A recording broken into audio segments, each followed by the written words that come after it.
मेरे प्यारे दोस्तों नमस्कार। मैं अजय कुमार आप सभी का एडीएम क्लासेस में स्वागत करता हूं। यहां पर एडेड जूनियर हाई स्कूल की जो सहायक अध्यापक की वैकेंसी आई है उसका हम साइंस का जो है प्रैक्टिस से डेली लेकर के आ रहे हैं। आज जो इस मॉडल पेपर में हम सिर्फ 20 क्वेश्चन अटेम्प्ट कराएंगे, ठीक है। अगर आप मुझे सजेस्ट करिए अब मैं टॉपिक वाइज लेकर के आऊँ या ऐसी रेंडमली जितने भी मॉडल पेपर टाइप के पूरे क्वेश्चन लेकर, आप मुझे कमेंट बॉक्स में लिख करके बताइए। और कुछ लोगों ने ये डिमांड की है कि मैं मैथ का भी प्रैक्टिस सेट कराऊं, तो मेरे प्यारे दोस्तों मैं कोशिश करूंगा कि सुबह मैथ को और शाम को आपका साइंस का प्रैक्टिस सेट कराने की कोशिश करूंगा, ठीक है। अब यहाँ पे मैंने अनिवार्य विषय का जो है पूरा का पूरा सिलेबस दे रखा है, आप इसको देख सकते हैं, ठीक है। ये उसके बाद गणित का जो पूरा सिलेबस है वो है, ठीक है। आपको सिलेबस के अकॉर्डिंग ही अपनी पढ़ाई करनी है, ठीक है, ताकि आपका लक्ष्य आसानी से आपको प्राप्त हो सके। अब हम क्वेश्चन की तरफ अगर बढ़ते हैं, क्वेश्चन जो पहला है, क्वेश्चन पहला की तरफ कह रहा मेरे प्यारे दोस्तों, एक पारसिक तारों के संबंधित दूरियों को मापने का बराबर है। तो आपको ये चीज़ बताना, तो आपको एक पता है कि एक पारसिक इक्वल्स टू 3 × 10⁻16 मीटर होता है, और एक लाइट ईयर मतलब एक प्रकाश वर्ष इक्वल्स टू 9.46 × 10⁻15 मीटर होता है। और एक दूरी होती है, वो कौन सी दूरी होती है? एक होता है एक एस्ट्रोनॉमिकल यूनिट जिसको खगोलीय दूरी इक्वल्स टू 1.5 × 10⁻11 मीटर होती है। तो जब हमसे पूछेगा पारसिक और प्रकाश वर्ष में, तो एक parsec equals to 3.25 light year, इसको याद कर लीजिए। ये जितने मैंने आपको यहाँ पे बताए हैं इन सब को आप याद कर लीजिए। एक पारसिक इक्वल्स टू 3 × 10⁻16 मीटर, ठीक है। और 1 लाइट ईयर मतलब 1 प्रकाश year equals to 9.46 × 10⁻15। 1 astronomical unit equals to 1.5 × 10⁻11 metre, ठीक है। और 1 parsec equals to 3.25 light year. इन सबको आपको याद होना चाहिए, तो इसका B is right answer. Next question की तरफ बढ़ते हैं। नेक्स्ट क्वेश्चन है कि आपको सुमेलित करना है। पहला है स्टेथोस्कोप, स्फिग्नोमेनोमीटर, कैरेटोमीटर और लक्स मीटर। तो आपको पता है कि जो स्टेथोस्कोप होता है वो क्या मापता है? हृदय की ध्वनि सुनने के लिए प्रयोग किया जाता है। ABCD, ए वाला मेरे प्यारे दोस्तों 3 में चला गया। उसके बाद स्फैग्नोमीटर जो होता है वो रक्तचाप मापने के लिए मतलब चौथे में चला गया। कैरेटोमीटर जो होती सोने की शुद्धता मापने के लिए मतलब 2 में चला गया। और लक्स मीटर प्रकाश की तीव्रता मापने के लिए पहले में चला। तो 34-21 इज राइट आंसर। तो 34-21 देखिए इसमें कौन है? 34-21 मतलब सी, तो सी इज़ राइट आंसर, ठीक है। ये चीज़ आप जान लीजिए, क्योंकि ये क्वेश्चन बहुत बार पूछे जाते हैं। कभी कभी आपसे पूछ लेगा स्टेथोस्कोप क्या है, स्फैग्नोमेनोमीटर क्या है, कैरेटोमीटर क्या, लक्स मीटर क्या है। इसलिए हमने यहाँ पे 4 ऐसा लेके आया जो सूची में मिलान कर दे, ठीक है। तो ये क्वेश्चन भी आपसे खूब पूछे जाते हैं। नेक्स्ट क्वेश्चन पूछ रहा है कि पृथ्वी के चारों ओर परिक्रमा कर रहा कृत्रिम उपग्रह इसलिए पृथ्वी पर नहीं गिरता क्योंकि पृथ्वी का आकर्षण उतनी दूरी पर अस्तित्वहीन होता है, चंद्रमा के आकर्षण से निष्क्रिय हो जाता है, उसकी नियत चाल के लिए आवश्यक गति प्रदान करता है, उसकी गति के लिए आवश्यक त्वरण प्रदान करता है। तो मेरे प्यारे दोस्तों आपको जैसे मैंने मान लिया कि ये हमारी क्या है? पृथ्वी है, और ये हमारा कोई कृत्रिम उपग्रह है। अब ये जब पृथ्वी के चारों ओर चक्कर लगा रहा है, ठीक है, ये चारों ओर चक्कर लगा रहा है, तो यहाँ पर 2 बल काम करेंगे। एक तो अभिकेंद्र बल काम करेगा और एक मेरे प्यारे दोस्तों अपकेंद्र बल काम करेगा, ठीक है। सेंट्रीफ्यूगल और सेंट्रीफ्यूगल फोर्स काम करते हैं। तो जो अभिकेंद्र बल होगा वो इस उपग्रह के लिए मेरे प्यारे दोस्तों आवश्यक त्वरण प्रदान करता है। क्या प्रदान करता है? त्वरण प्रदान करता है, जिससे वह उपग्रह पृथ्वी के चारों ओर नियंत्रण अपना नियति रूप से चलता रहता है। ठीक है, एक क्वेश्चन तो ये हो गया। दूसरा क्वेश्चन पूछेगा कि यह जो उपग्रह स्थापित किया जाता है वो पृथ्वी से कितनी ऊंचाई पर स्थापित किया जाता है? तो वो 36,000 किलोमीटर की दूरी पर स्थापित किया जाता है। ठीक है, तो इसका जो राइट आंसर होगा मेरे प्यारे दोस्तों, डी इज़ राइट आंसर। आपसे पूछा जाता है कि भू स्थिति की ऊंचाई कितनी होती है, तो वो 36,000 किलोमीटर होती है। ठीक है, नेक्स्ट क्वेश्चन की बात करें जब हम, नेक्स्ट क्वेश्चन में कहेगा कि प्रकाश की गति किसके बीच से जाते हुए न्यूनतम होती है? तो आपको पहले पता होना चाहिए कि ठोस में सबसे कम होती है, उसके बाद मेरे प्यारे दोस्तों द्रव में, उसके बाद मेरे प्यारे गैस में, और सबसे ज़्यादा जो प्रकाश की गति होती है वो निर्वात में होती है। तो इस चीज़ को आपको पता होना चाहिए। ठीक है, तो ठोस में सबसे कम, उसके बाद द्रव में, उसके बाद गैस में, उसके बाद निर्वात में। तो प्रकाश की चाल सबसे अधिक किस में होती है? निर्वात में। और सबसे कम किस में होता है? ठोस में होता है। मतलब जिसका घनत्व ज़्यादा होगा, अब अगर हम घनत्व की भी बात करें तो घनत्व जिसका ज़्यादा होगा उसमें प्रकाश की चाल जो स्पीड होगी, स्पीड ऑफ लाइट होगी, वो मेरी प्यारे दोस्तों कम होगी। तो इसमें कह रहा है कि न्यूनतम किसके? कांच, निर्वात, वायु, जल। तो कांच में कम होगी, क्योंकि और सबके रिस्पेक्ट में कांच का जो डेंसिटी है वो अधिक है। तो जो इसका राइट आंसर है वो ए is right answer. Next question की तरफ अगर हम बढ़ते हैं, नेक्स्ट क्वेश्चन देखते हैं, मरीजों के अंदर का परीक्षण करने हेतु डॉक्टर द्वारा प्रयुक्त एंडोस्कोप निम्नलिखित में से किस सिद्धांत पर कार्य करता है? प्रकाश के परावर्तन, प्रकाश का प्रकीर्णन, प्रकाश का अपवर्तन, प्रकाश का सकल आंतरिक परावर्तन। तो इसके बेस पे मेरे प्यारे दोस्तों एंडोस्कोप काम करता है।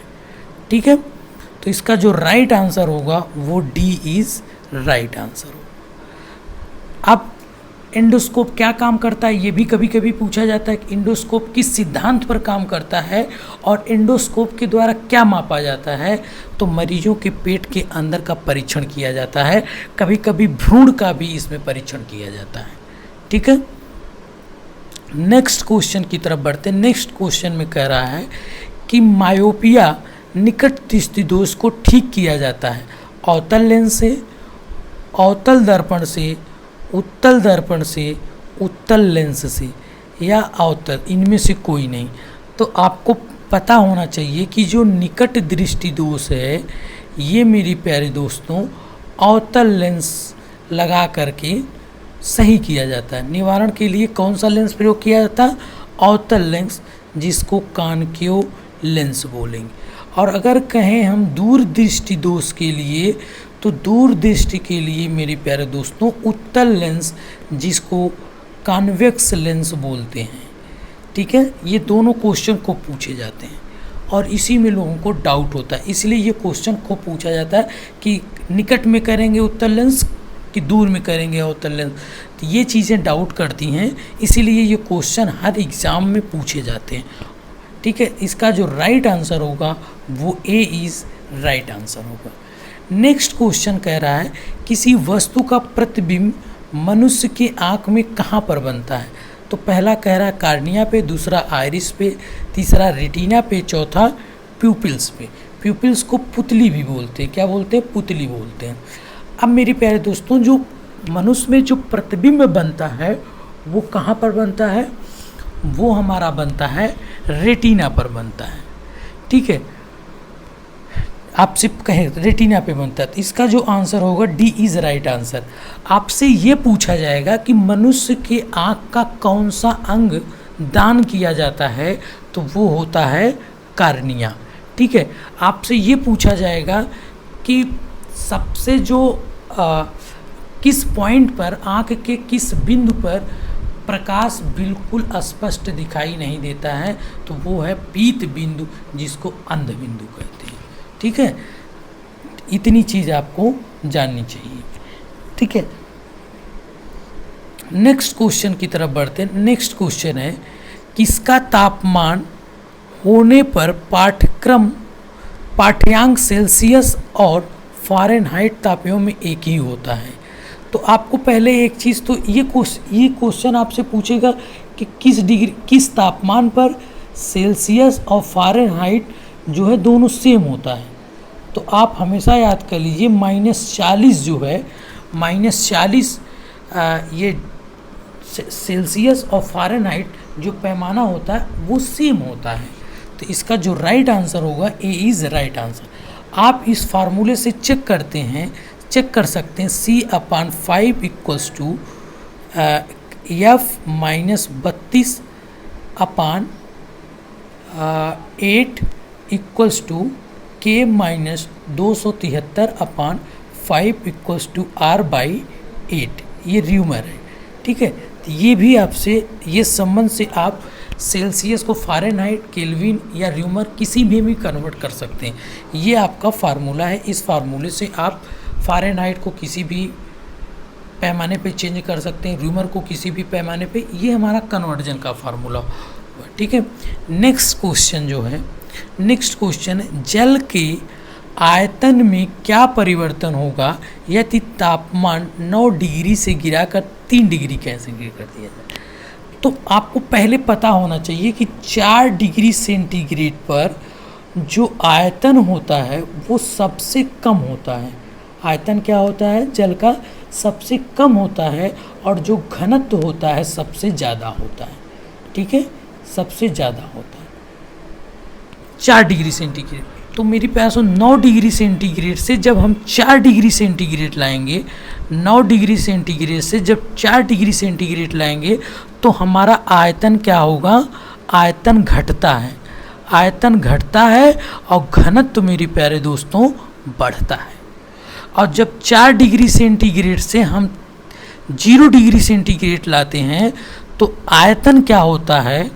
आयतन बढ़ता है, और जो उसका घनत्व होता है, घनत्व क्या होता है? वो घटता है। तो ये चीज़ आप समझ लीजिए। तो इस हिसाब से इस क्वेश्चन का जो राइट आंसर होगा, आयतन पहले घटेगा और बाद में बढ़ेगा। तो इसका जो राइट आंसर होगा वो सी इज़ राइट आंसर होगा। ठीक है, नेक्स्ट क्वेश्चन कह रहा है कि कास्मिक किरणें हैं, आवेशित कण है, अनावेशित कण है। आवेशित तथा अनावेशित दोनों हो सकते हैं, उपयुक्त में से कोई नहीं। तो जो कास्मिक किरणें होती हैं मेरे प्यारे दोस्तों, वो चार्ज पार्टिकल्स होते हैं। वो क्या होते हैं? चार्ज पार्टिकल्स होते हैं। तो A is right answer. Next question, पराध्वनिक जेट की उड़ान के कारण क्या होता है? अगर हम पराध्वनिक जेट उड़ाते हैं तो इसके कारण क्या होता है? हवा में प्रदूषण होता है, आँख में रोग होता है, ओजोन लेयर में बाधा होती है। इनमें से कोई नहीं। तो जब भी हम पराध्वनिक जेट उड़ाते हैं, या मेरे प्यारे दोस्तों कोई जो ठंडा करने वाला संयंत्र है, जैसे एसी, फ्रीज, कूलर, इन सब का इस्तेमाल करते हैं, तो इससे मेरे प्यारे दोस्तों O3 की जो लेयर होती है उसका क्षरण होता है। क्या होता है? क्षरण होता है। ठीक है, आप CFC भी ऐड कर सकते हैं, क्लोरोफ्लोरोकार्बन। पराध्वनिक जेट, ठंडा करने वाले जितने संयंत्र हैं, AC हुआ, फ्रिज हुआ और CFC, इनके कारण जो है, जो ओजोन लेयर होती है, इसका जो है क्या होता है? क्षरण होता है। ठीक है, अगर ओजोन लेयर का क्षरण होगा तो क्या होगा? चर्म रोग जैसी कैंसर बीमारियां भी हमारे बॉडी पर हो जाएंगी। ठीक है, और आपसे पूछा जाए कि पराध्वनिक के क्या होगा, तो पहले आपको पता होना चाहिए मैक नंबर। मैक नंबर जो होता है वो वस्तु का वेग अपान ध्वनि का वेग।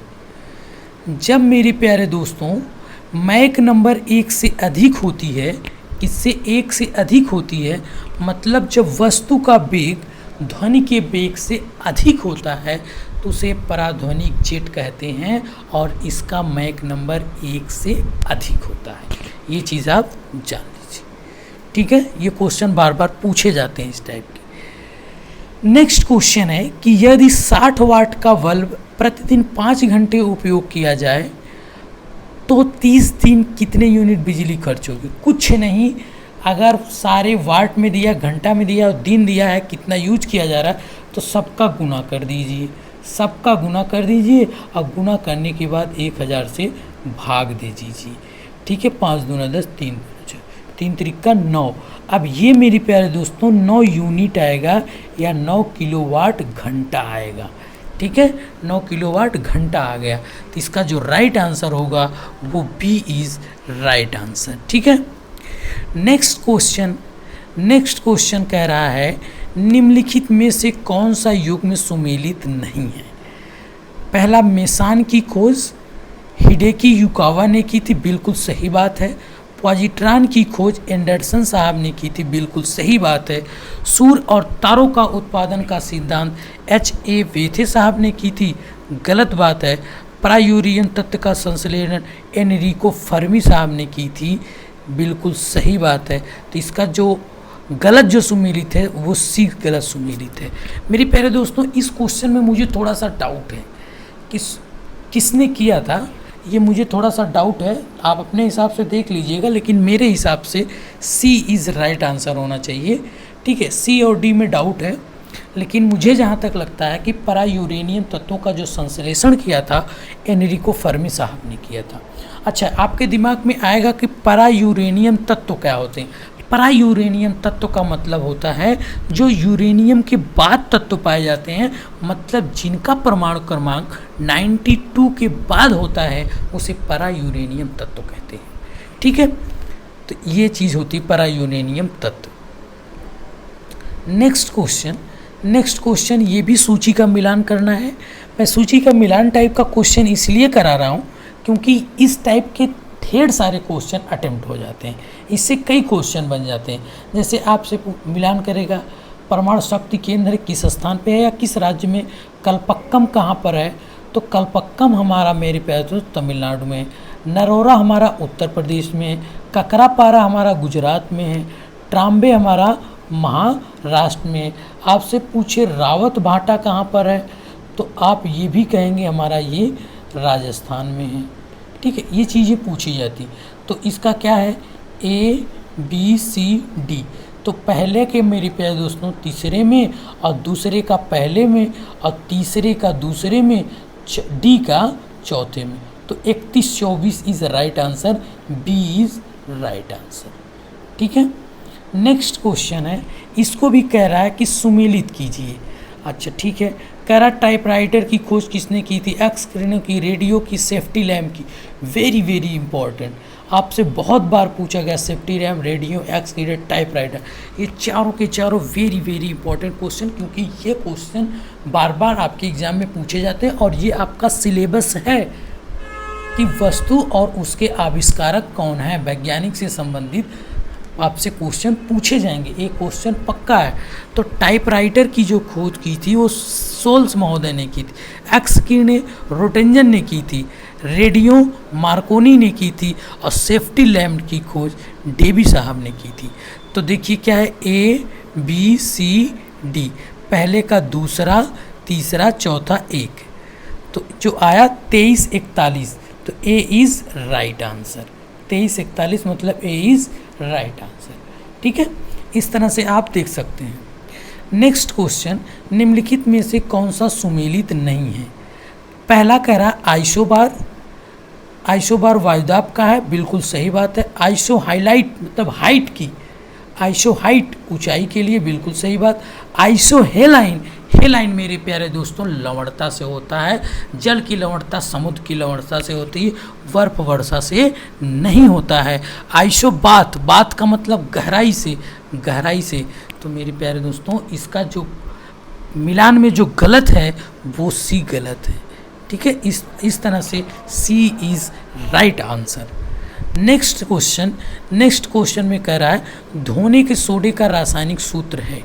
तो आपको पता होना चाहिए Na2CO3, जिसको धावन सोडा कहते हैं। कौन सा सोडा कहते हैं? धावन सोडा कहते हैं। और जब कहें कि बेकिंग सोडा का फार्मूला सोडियम बाइकार्बोनेट, ये हमारा क्या होता है? ये होता है बेकिंग सोडा। ठीक है, अब ये सोडियम, तो इस हिसाब से इसका जो राइट आंसर है बी इज तो राइट आंसर है। लेकिन जब आपसे कहे बुझा हुआ चूना, ये हमारा क्या है? CaOH का whole twice, NaOS sodium hydroxide. ठीक है, ये चीज़ें नहीं आपको, ठीक है, तो आपको ये चीज़ें पता होनी चाहिए। नेक्स्ट क्वेश्चन, निम्नलिखित में से कौन सा सुमेलित नहीं है? शुष्क बर्फ ठोस कार्बन डाइऑक्साइड होता है, बिल्कुल सही बात है। मस्टर्ड गैस रासायनिक युक्त प्रयुक्त होने वाला एक विषैला द्रव है, बिल्कुल सही बात है। टेफ्लॉन फ्लोरीन युक्त बहुलक है, बिल्कुल सही बात है। फ्लोरीन जो फुलरीन है फ्लोरीन युक्त कार्बनिक यौगिक है, गलत बात है। फुलरीन मेरे प्यारे दोस्तों कार्बन का अपर रूप है, जिसको C60 से डिनोट करते हैं। ठीक है, तो इसका जो राइट आंसर है वो डी इज राइट आंसर। ठीक है, नेक्स्ट क्वेश्चन में कह रहा है कि ईंधन गैस का मिश्रण है। तो जब LPG की बात करें तो आप ब्यूटेन और प्रोपेन गैस का मिश्रण मानेंगे, प्रोपेन गैस का। ठीक है, LPG। और जब CNG की बात करेगा तो वो मीथेन का मिश्रण मानेंगे। ठीक है, तो इसमें जो करेक्ट ऑप्शन होगा, जो LPG जो मिश्रण होता है वो ब्यूटेन और प्रोपेन का मिश्रण होता है। इस हिसाब से C इज राइट आंसर। आपसे LPG और CNG का क्वेश्चन बार बार पूछा जाता है, LPG और CNG का पूछा जाता है, तो आप ये बता देंगे। ठीक है, नेक्स्ट क्वेश्चन कह रहा है कि निम्नलिखित में से कौन सा सुमेलित नहीं है? एपीकल्चर शहद की मक्खी, बिल्कुल सही बात है। सेरीकल्चर सिल्क वर्ग से बिल्कुल सही। पिसीकल्चर लाख का कीड़ा, नहीं, इसको वर्मी कल्चर बोलते हैं। क्या बोलते हैं? इसको वर्मी कल्चर बोलते हैं लाख का कीड़े के लिए। ठीक है, केचुए के लिए, जिसको वर्मी कल्चर। और पीसी कल्चर क्या होता है? वो मत्स्य पालन से संबंधित होता है। किससे होता? मत्स्य पालन से। और हार्टिकल्चर फूल से होता, बागवानी से होता है। ठीक है, हार्टिकल्चर बागवानी से संबंधित होता है। इसलिए जो इसमें सही मिलान नहीं है वो C is a right answer. इस तरह से मैंने प्यारे दोस्तों आज हमने आपको 20 क्वेश्चन कराए हैं। अब मैं कोशिश करूँगा कि मैथ का 20 क्वेश्चन, 15 क्वेश्चन या 20 क्वेश्चन, 20 क्वेश्चन लेकर के आऊँगा मैथ और साइंस का। दूसरी चीज़ मैं आपसे ये उम्मीद करूँगा कि आप मुझे कमेंट बॉक्स में ज़रूर लिख के बताएं कि अब जो हम प्रैक्टिस सेट लेकर के आएँ वो टॉपिक वाइज लेके आएँ कि ऐसे रेंडमली मिक्सअप लेकर के आएँ। अगर मेरे प्यारे दोस्तों ये मेरा प्रैक्टिस सेट आप लोगों को अच्छा लग रहा है तो प्लीज़ ज़्यादा से ज़्यादा लाइक, शेयर एंड सब्सक्राइब करें। बहुत बहुत धन्यवाद।